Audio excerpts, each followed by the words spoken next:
Welcome to Series 3 of the Copper Club podcast. And just like Benfica and PSG, I've got my transfer business done nice and early in the window. That's right, I'm delighted to announce Peter Pankovski and Callum Goodall have changed their loans and have come in as permanent co-hosts for Series 3. So Peter, how are you today? Happy New Year, mate. Welcome back to the podcast.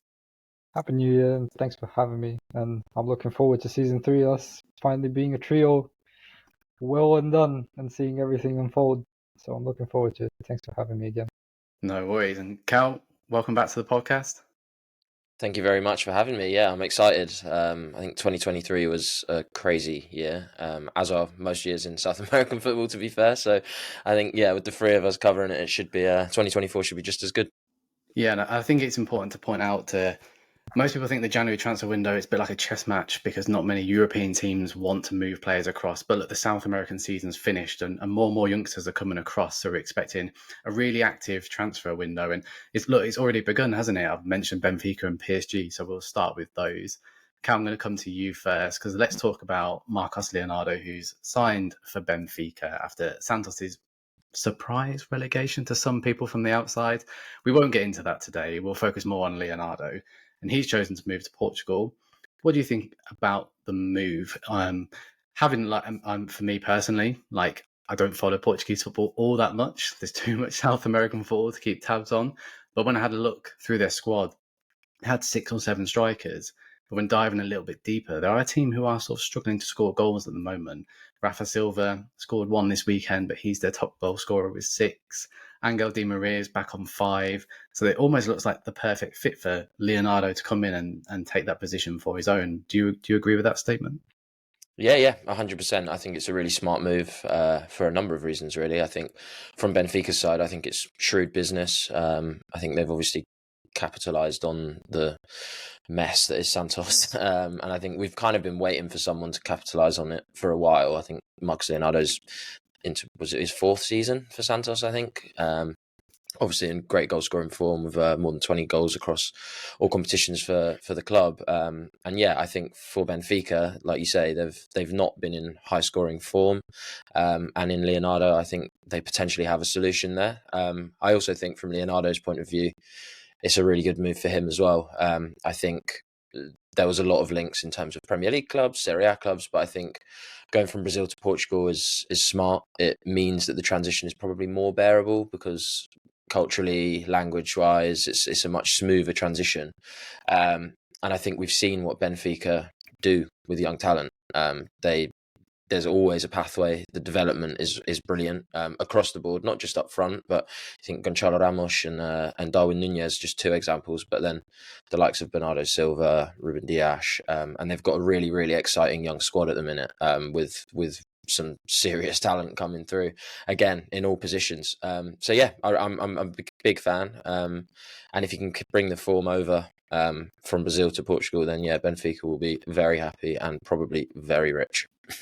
Yeah, definitely. And it's important to note he outscored Vitor Roque, who's obviously just moved to Barcelona, and the amount of chances Santos got or didn't get, we should look at it probably that way, shows how crucial and determined he is in the box, and he doesn't need too many chances or create something himself.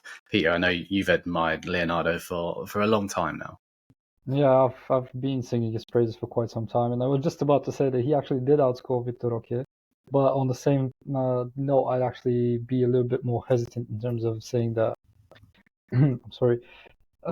He did kind of have to do it all by himself in a way, especially this last season for Santos. Before that, it was partnered with Angel Gabriel. But he was in a very transition-heavy side, and I'm scared now that when he joins Benfica in Portugal, where he's going to dominate the team that dominates possession and dominates teams most of the times, he will have to adapt to a completely different style of play. Not that he can't, because on the flip side of it all, he's a very technical player. He's very used to playing with the ball. He can be combinative, and he can always look to be a part of the game, not just be a poacher and try to get on the end of chances. And that gives him a massive boost overall. So I think it's a very smart move. It's one that, for the price quoted, especially when you consider the fact that Santos almost tried to sell him for 40 million, double the price. 6 months ago. I think it's a very shrewd piece of business. It's very smart from Benfica. I think he's also likely taken the decision by himself to join Benfica, because I'm pretty certain there were other clubs interested. So I think it's a match made in heaven to a degree, and I hope that he does end up moving for 100 million in 6 months or 1 year, depending on where Chelsea stand on that, because you know how we operate and how Benfica operates, that is. So I think it's a great deal for both sides. Yeah, I think that there's two ways of looking at that. Yes, he was in a Santos team where he either fed off scraps or had to take control of the game himself. But he remained confident throughout that. It was only in the last 5-10 games where he started to receive a little bit of criticism. But I think that was because Santos fans, well, we know how they've behaved this season. And I think they were panicking because they knew that relegation was almost inevitable at one point. And Leonardo's goals did dry up, but I don't think there's too much to read into that. In the summer, though, he was linked with a move to Roma, and that deal seemed to be really close. And at one point, I think personal parts were agreed with that deal because he actually refused to play one game afterwards. But I think Santos sort of reached out to him and did say, like, look, if you stay with us at the end of the season, we'll sort something out for you. Cal, do you think that has potentially saved him in a way? Because Roma looked like quite a good fit as well. And obviously they play with Lukaku up front, so it's a completely different dimension to have Leonardo. But Benfica or Roma, do you think he's made the right decision out of those two clubs? And like Peter said, he probably did have a huge amount of clubs and a lot of choice. But it seems to be, I think either would have been a sensible decision. But I'm intrigued to see, or hear your thoughts rather, as to whether Benfica, is the right move over going to Roma. Yeah, I think so. I think as well, when you look at the chances that he's likely to get at Benfica compared to the game time that he would probably have got at Roma behind Lukaku now, and obviously Tammy Abraham as well, I think there's a lot more competition there. So the pathway is less obvious in terms of getting the minutes. And I think at this stage in his development and career, minutes are crucial. And I think as well, if you look at, well, it's hypothetical and a bit presumptuous, I suppose, but I would imagine his career ambitions are to eventually move from Benfica to one of Europe's top sides. And I think in terms of going to Benfica first, who are a dominant side in their league, it will then give confidence to any potential suitors further down the line that he can transition to play for a team that sits at the top of a league elsewhere, whether that's a Man City, any league, PSG, who knows. But I think, going and getting that experience of playing in a possession dominant side, like Peter said, he's been more transitional previously, and I think that's maybe where the potential risk factor is for other clubs, maybe that could have been interested and didn't go for it.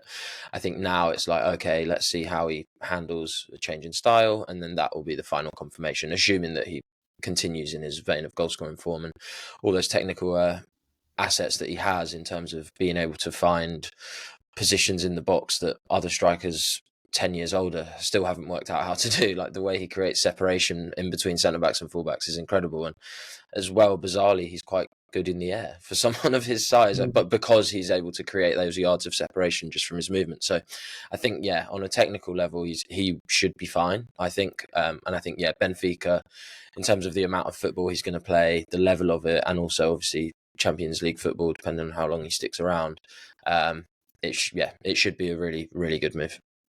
It's still baffling to see that Premier League top 4, top 5 using the rest of Europe as guinea pigs and are happy to spend that 50, 60, 70 million, especially to us who sit and watch these lads week in, week out.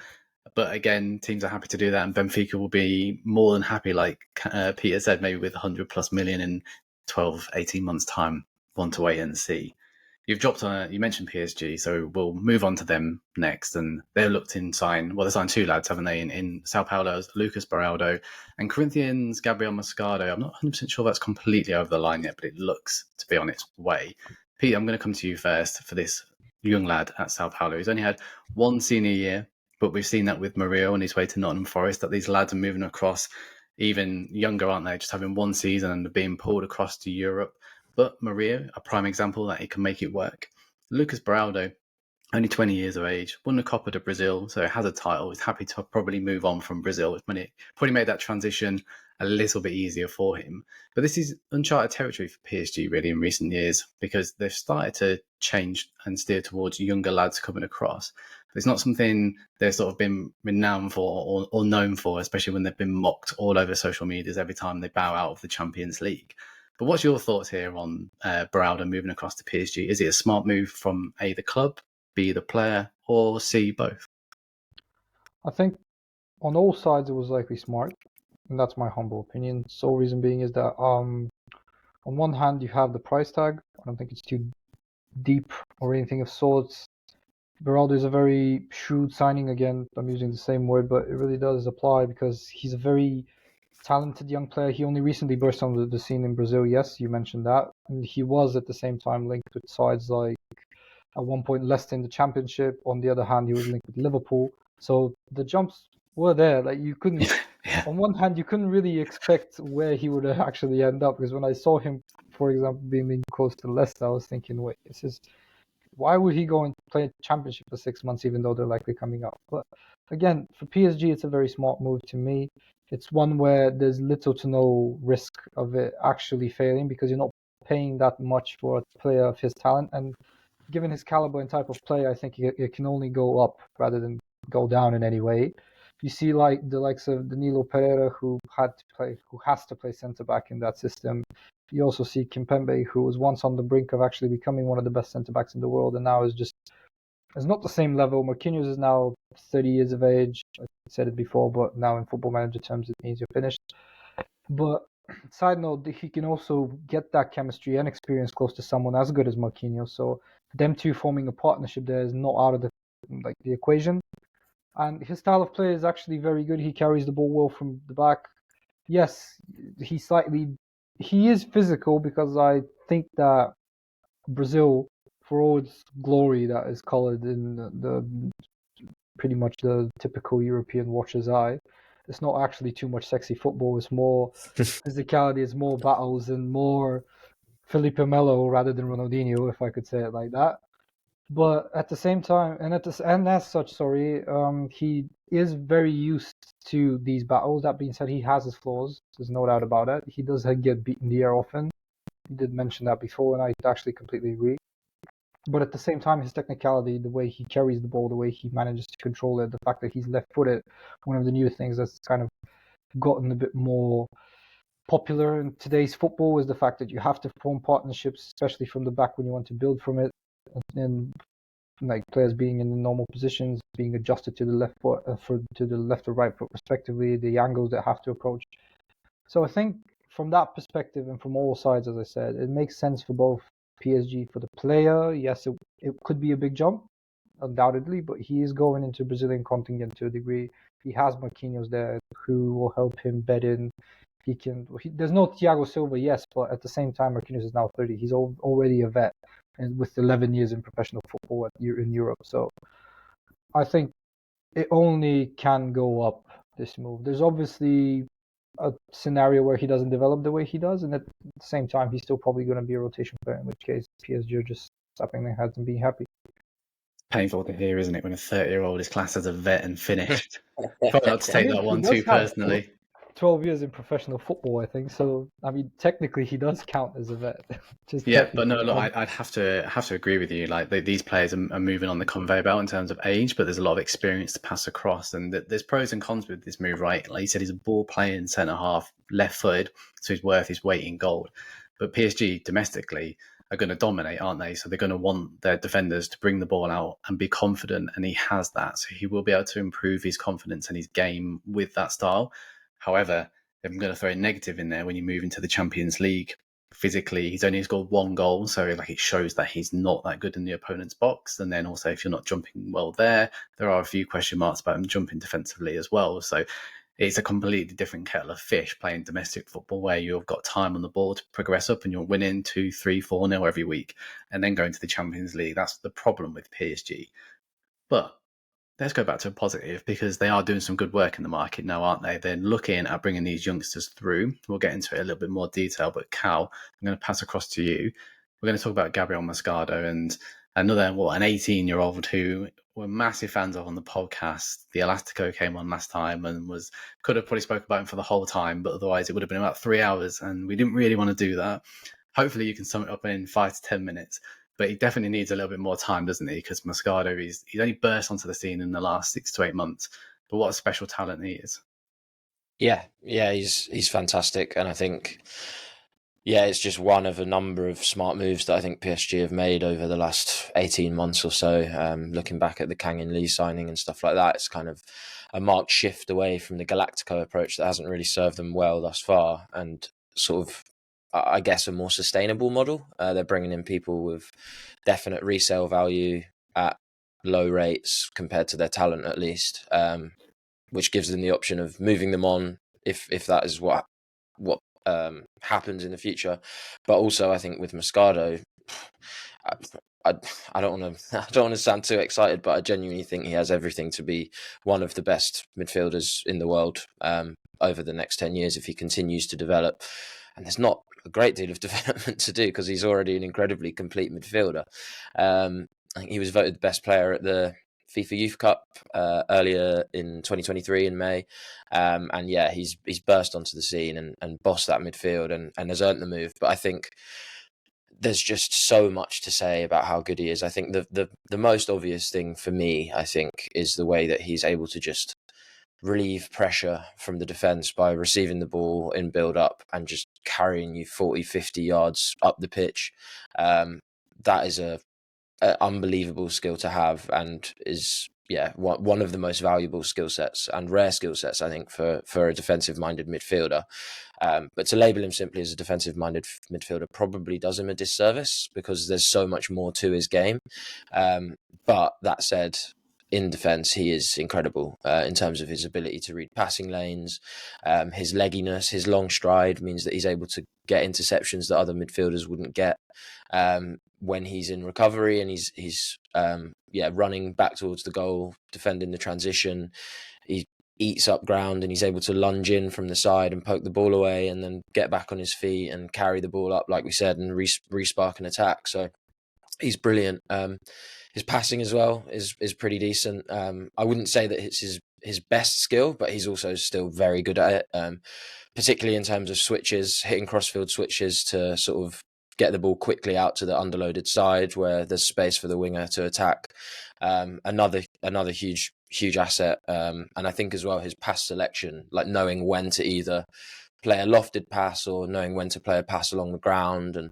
And it just seems to, for someone of his age, the consistency at which he makes the right decision is just incredible. And his box defending as well, I think it's kind of, I guess it's related in terms of his ability to spot passes and spot runners. It also works on the defensive side out of possession because he's able to spot the runs of opposition and track his man.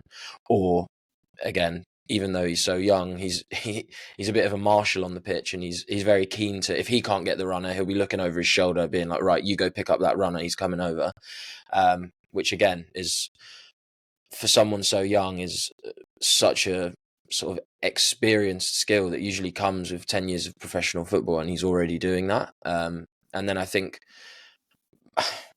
more so than most defensive midfielders, and it's unusual, but I think this is what makes him so complete, is that he's also a goal threat. Like, bizarrely, when he gets in those opportunities, he doesn't have a lot of them just because of the style of play and the task that he's asked to do. But he's very capable of dribbling past 2 or 3 players and scoring from outside the box, or scoring headers, or shooting from long range. Like, he's got a nice round sort of arsenal of finishes, which is, like I say, unusual. But yeah, I think he's just incredibly exciting. Like, I think he has all the sort of skills and hallmarks and even characteristics in terms of his personality on the pitch, in terms of his leadership. Like, he, withstanding any serious injuries or anything like that, I don't see how he won't continue to go on to become one of the best 6 sort of, I think maybe he could become an 8 really in terms of his skill set, a hybrid 6-8, I guess, in the world. And I think the most obvious comparison I could make for people that haven't seen him, and some might say it's lofty, but once you start to watch him, you'll see that it's very true. I don't think there's another player in world football that is more similar to Declan Rice than Moscardo is, in so many ways, in terms of the way he plays, like I say, someone that can win the ball on the edge of his box and carry the ball 50 yards up the pitch. There's not many players that can do that, but that's certainly something we've seen Declan Rice do, both when he was at West Ham carrying that team, but also when he's now at Arsenal, albeit slightly less because Arsenal don't have to be so dependent on him in possession because they've got a lot of other good ball playing players, whereas West Ham really didn't. And yeah, I think the way I've already said, the legginess, the leggy stride, the way he can cover 40, 50 yards in transition defence and stop a counter-attack single-handedly or end a 1v1 situation by getting there at the last ditch and making the right challenge.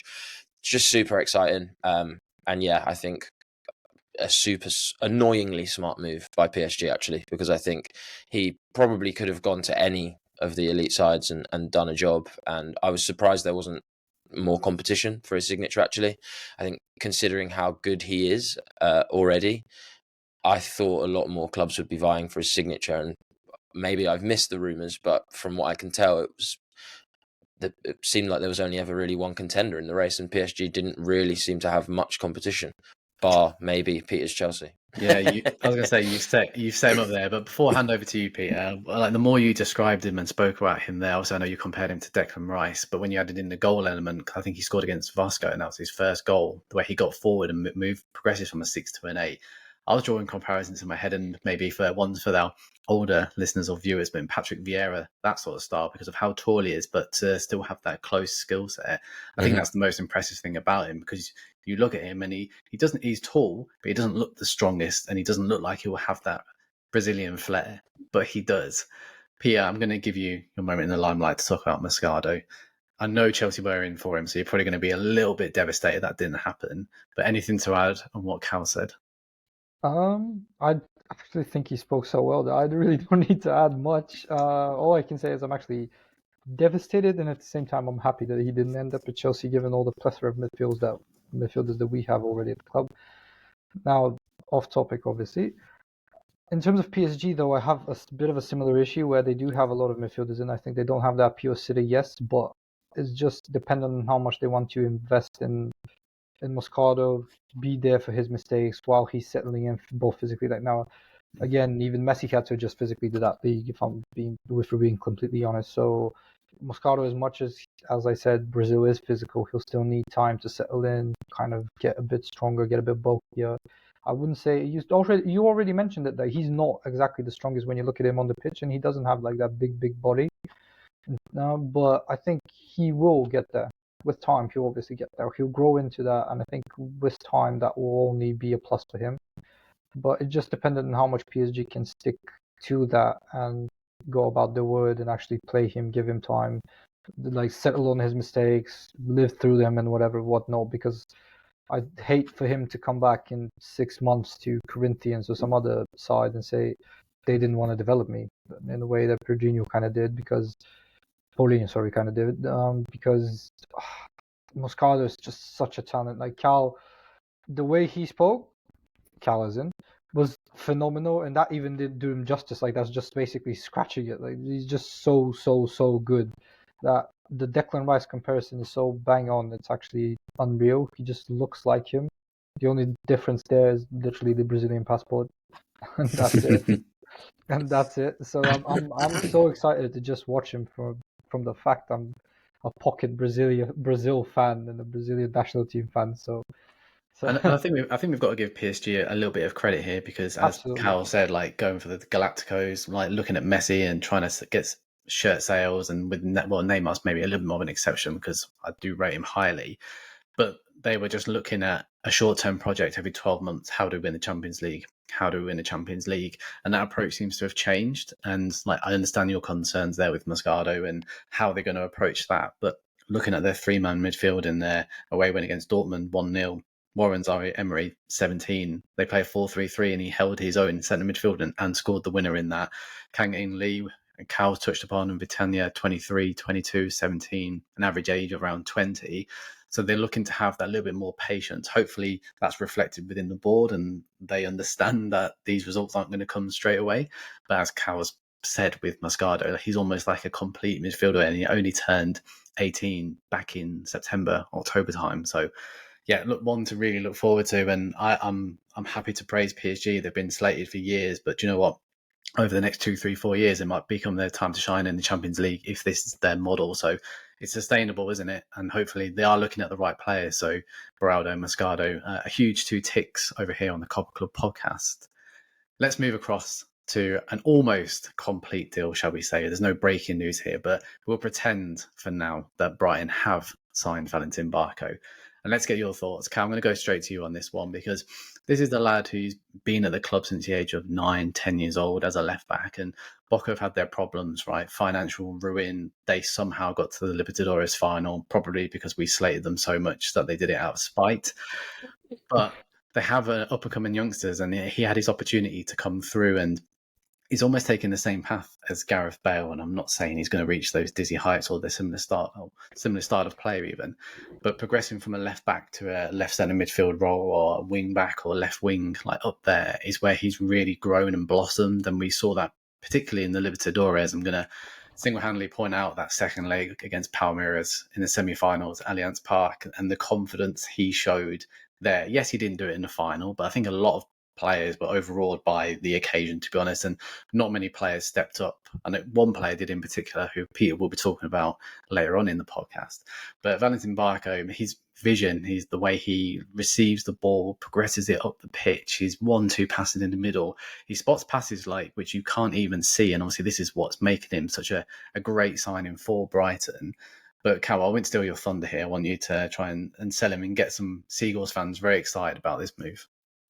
Yeah, well, I don't think it will be difficult to get excited about it. He's a fantastic player, and again, I'm surprised that that maybe it didn't happen sooner. I know that obviously they were on that Copa Libertadores run, and yeah, there's definite value in terms of playing in a final for someone's development, like playing in that environment, those nerves, the pressure. That is a great experience to have had at such a young age, and will certainly serve him well. So I see the value in that. But yeah, I'm surprised that he's not been snapped up already, and I'm surprised there wasn't more clubs. But I think Brighton is a dream move for him, really. I think it makes so much sense for a number of reasons. I think we've seen what Brighton can do to young players. We've seen how good they are at identifying talent from undervalued markets and giving them a chance to play straight away. And there's always a development pathway. There's always a plan. There's always a willingness to move them on as well. If they want to reach loftier heights, it's a platform, essentially. And we've seen that done to great success. And I think I've got no reason to believe that Barco won't be the same. And I think with De Zerbi at the helm, I think it almost makes too much sense. I think there's question marks, understandably, given how young he is and what a unique but diverse skill set he has with regards to what his best position is. Obviously, he's nominally a fullback, a left back, but we've seen him play at left wing. We've seen him play as a wing back. We've seen him play in the 10. We've seen him play as an 8. And I think in a De Zerbi system where positions are kind of not important, it's more about the role and the function. I think someone like Barco could be brilliant. We've seen it with Estupiñán, who's the obvious comparison in terms of the position on the pitch and the way that he receives the ball in deep areas and carries either out wide, but is also more than capable of carrying inside and sort of making underlapping runs in the final third to put crosses in. And that's something that Barco's done at Boca, and I have every reason to believe he will continue to do at Brighton.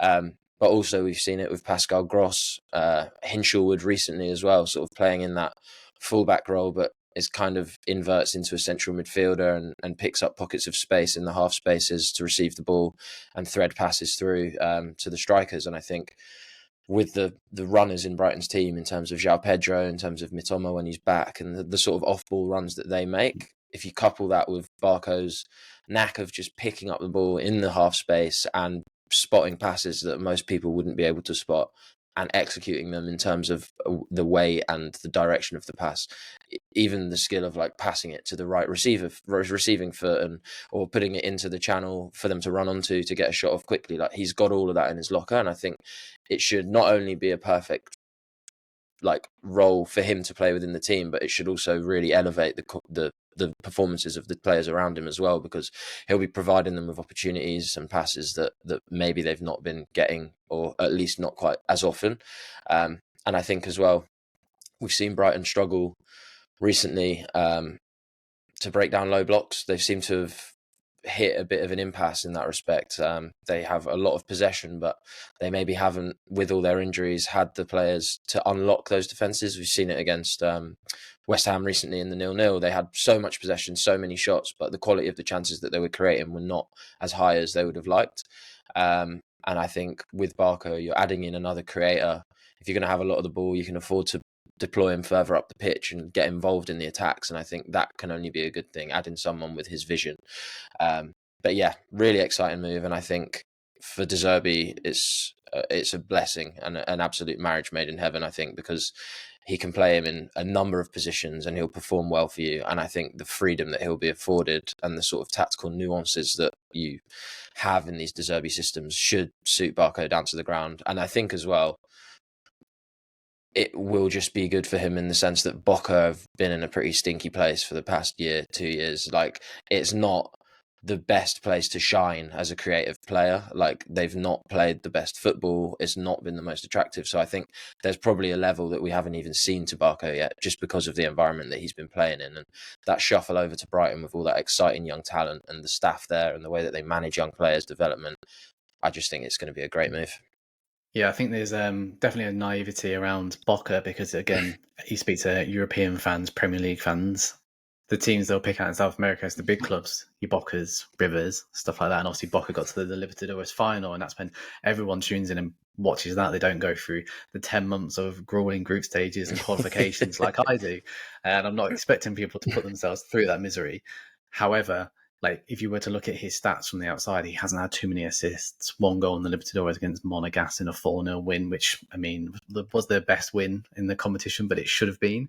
And there's one thing I wanted to touch on there, and maybe throw back to you, Cal. You said he can play in a number of positions, and if he is going to be that inverted left back, which can progress to the middle of the pitch, that has positives, but it also has negatives, doesn't it? Because there's one side of Barco's game which I don't like really, and it's a little bit of his concentration, especially when he's played as like a wing back. Like, he's often left a lot of space in behind. His defensive qualities aren't up to scratch. And yes, De Zerbi can definitely improve and work on that, especially in a Premier League club which is vastly beyond the technical abilities of Boca, for example. But are we wasting his ability there if they don't look to play him and move him into a central midfield role? Because I think a lot of Brighton fans are expecting Barco to come in and be competition for that left back spot, but it's something that I would hate to see personally.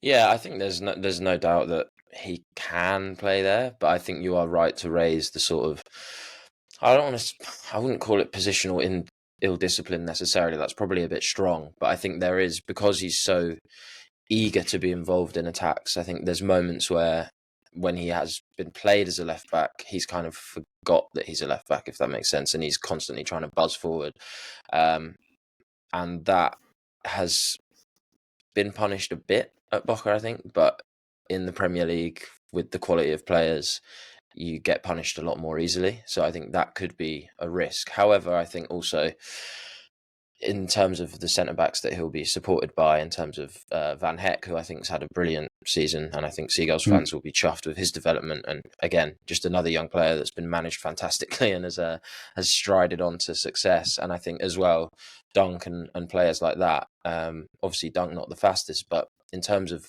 covering for his defenders, he's one of the best, I would say. And I think as well, Van Heck is fairly fast for a centre-back too. So I think there are ways around it. But yeah, I agree. I think in terms of his skill set, and I think we said it on a previous Copper Club before when we spoke about him, about sort of whether a move into a more central area is potentially the logical next step in terms of really getting the best out of his skill set. And to my mind, his biggest strengths are his creativity, his energy as well. I think he's a pretty good presser. And I think, again, under the right coaching, and I think De Zerbi certainly is maybe the best manager to get that sort of stuff out of him. I think under that management, compared to the managers that he's played under at Boca, he should only get better. Like, they're going to be better at coaching a press and that sort of thing. So he really should blossom.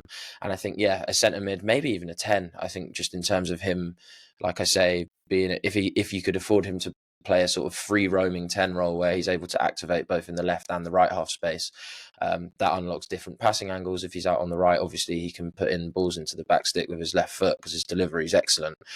On the left half space, you can be putting swingers in across the box to get headers on and stuff like that. But also, I think, those balls playing in behind. I know João Pedro is a striker who likes to sort of peel out wide and get in the channels himself. So I think the combination of Barco in those advanced areas, sort of threading balls through gaps in the defence for João Pedro to run onto, is a really exciting prospect. And I think, again, both of them are super young. So in theory, it should be a really exciting prospect for a few years to come. And I'm really excited to watch it develop. Yeah, 100%. Pete, I've kept you on the sidelines there, but there's a lot to sort of dive into when it comes to Barco. Man City were interested, but they've signed their own little Argentinian, who we'll get onto in a minute. Is there anything you want to add around Barco? And do you think Brighton is the perfect environment for him, rather than the likes of potentially Man City, which is maybe slightly out of reach for the time being? Just depends on what the style they adopt is, and I think Cal already made a pretty fair point that De Zerbi's style is pretty positionless. Like, nobody there has like outright role.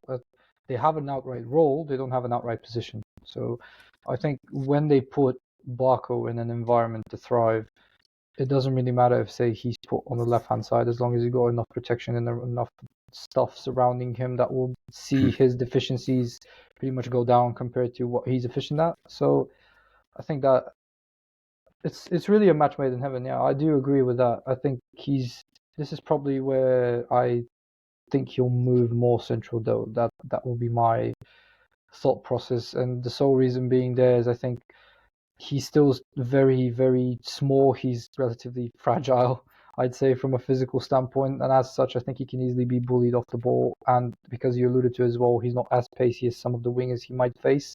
I think even if you cover most of his deficiencies, it's very hard to sometimes just those raw physical tools that you're naturally gifted with. It's unlikely that you want to risk having such a player unless he adapts to the Premier League very quickly.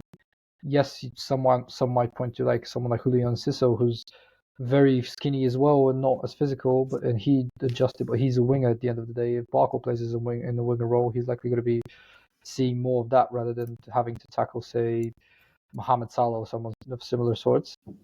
So I think he will likely move into a more central role. The Pascal Gross comparison is what I agreed completely with. He may be even put on the left-hand side, but not actually play there. So I think it makes perfect sense. And as said, the development phase for every young player that has come to Brighton has been phenomenal, actually, to watch. And I'm happy he's actually going there, honestly. Yeah, we saw his confidence grow at Boca, but I think that's because he had to take the bull by its horns just because of how poor everyone was there. And if you go through his YouTube compilations, which people will be doing now, and looking at 2 or 3 minutes of brilliance from him, and to be fair, they're pretty accurate. Most of that success is through the middle, and his confidence has just blossomed. I think I've used that word a few times now, but it's just gone up and up and up. Apart from that Libertadores final, but you know what? We'll let him off. That was a huge occasion, especially in South American football. I think you raise a good point. Definitely the way he likes to play tiki-taka football and seems to be one step ahead of his Boca teammates in a way in those small integrated passes in the middle.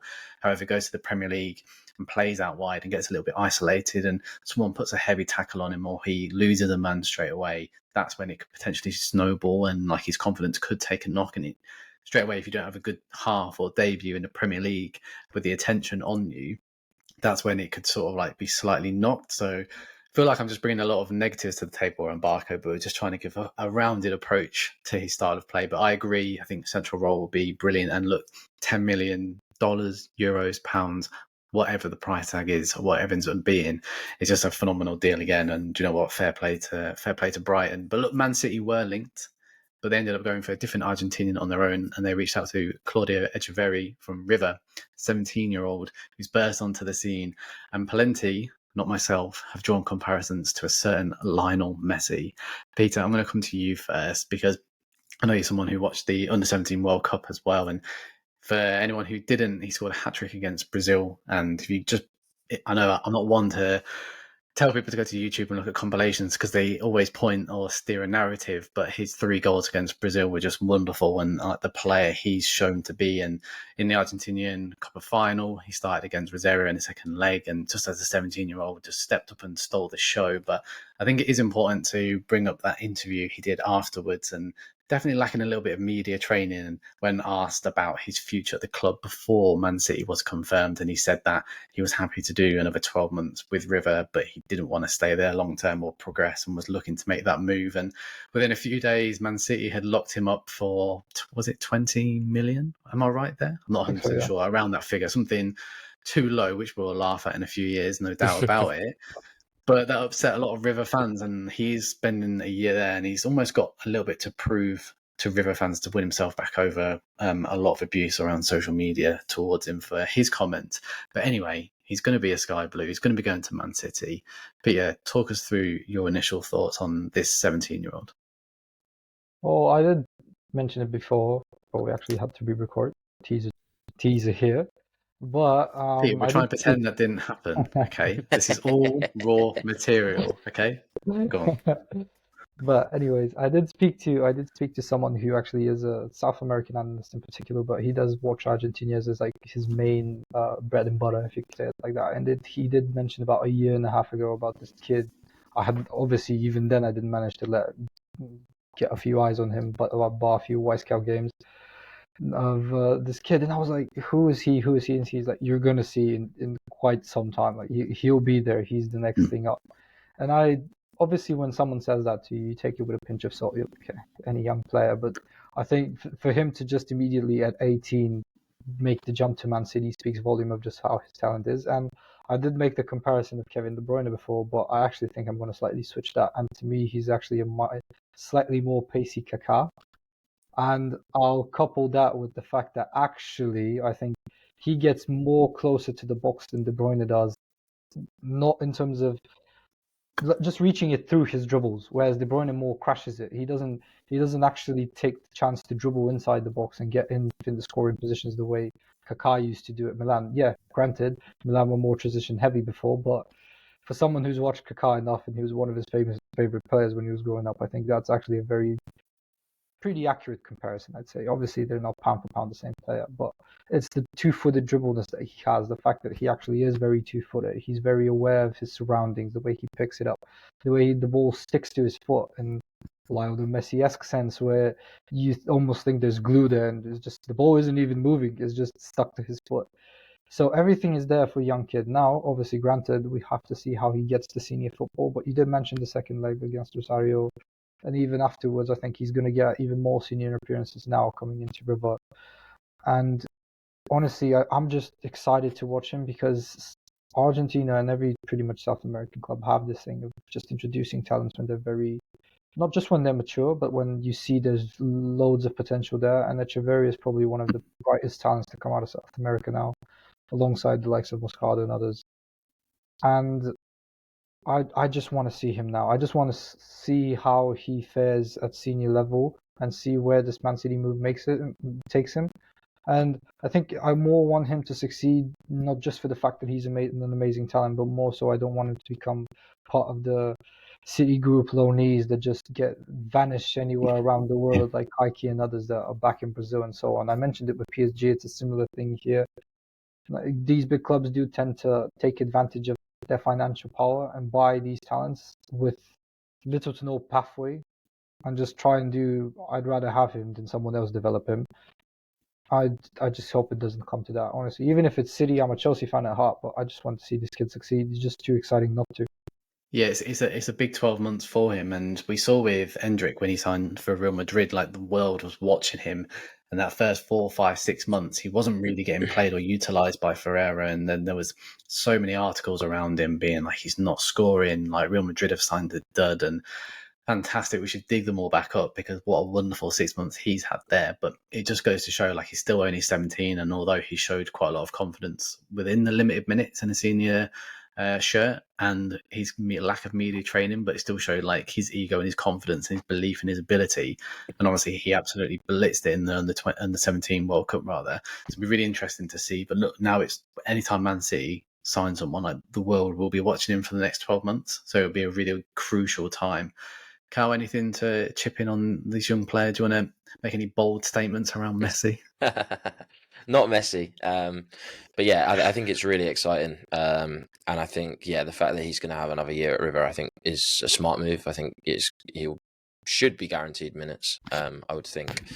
And yeah, I think it just makes sense. And I think I look at where he could fit in. Obviously, I'm not expecting him to come to City in a year's time and be straight into the starting 11, but I think there's a role within the system that he can play, and I think we've seen it, albeit on the other side, with Foden and the sort of way that he loves to sort of get into the half spaces. That's where he really thrives, and he loves to receive the ball into the feet, and he's constantly looking to dribble forward, and he's got that tight dribbling left-footed player playing out on the right. And I think in Echeverri, you've got a very similar profile, I would say, in terms of his skill set, but a right-footed player that loves to play in the left half space. And I think that's where he really shines, is sort of the sort of edge of the area, not quite the wing, but not quite the center of the pitch, just like in those little pockets and just making things happen. And I think, yeah, it should be really exciting to see how he fares this year, but even more exciting to see what he can do when he steps across to Europe. And I think,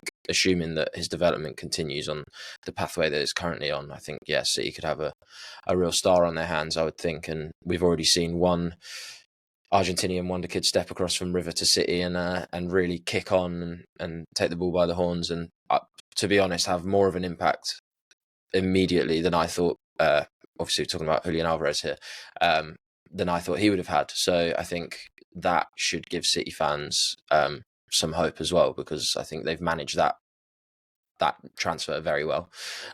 So yeah, it should give them faith that this one will also be managed well. And yeah, should it all go according to plan, I think it will be super exciting, super exciting.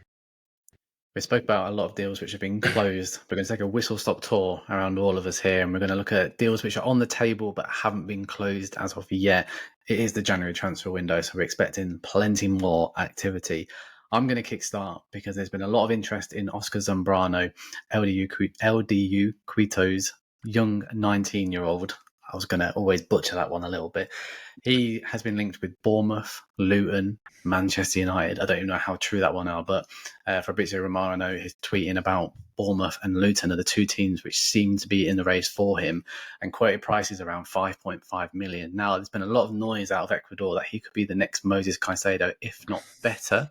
Sorry, Peter. But there's been a lot of talk around him, and if you've watched him in that recent Under-20 World Cup, Ecuador only played 4 games before being knocked out by South Korea. But he could have had a nice little highlight reel, which is, to be fair, has been doing around on social media anyway.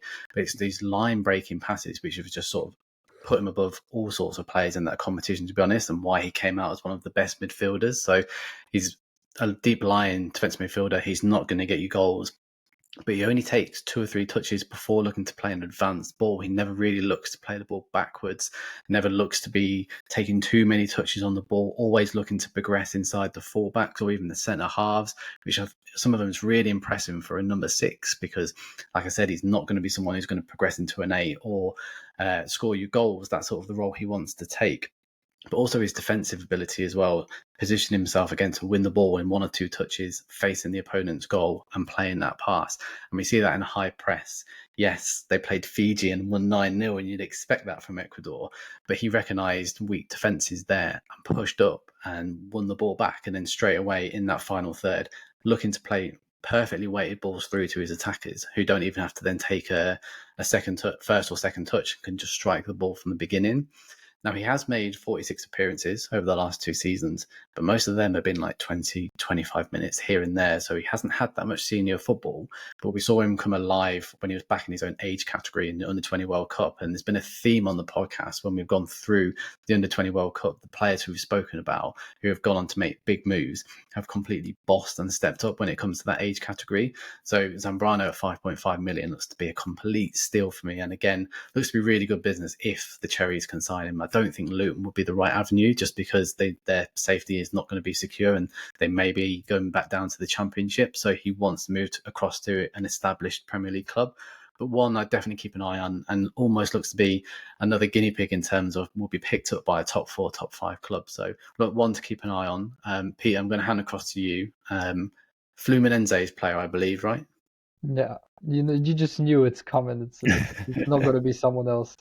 But yeah, my pick is obviously John Kennedy because one, go and read the piece on the Copper Club, and two, I just do believe he's one of those sleeper picks that you can do if it's a bit like in the American sports where NBA, NFL, whenever a player or a young player has a character problem and has had massive controversies around him, not even massive, they always slip down the pecking order in drafts and so on.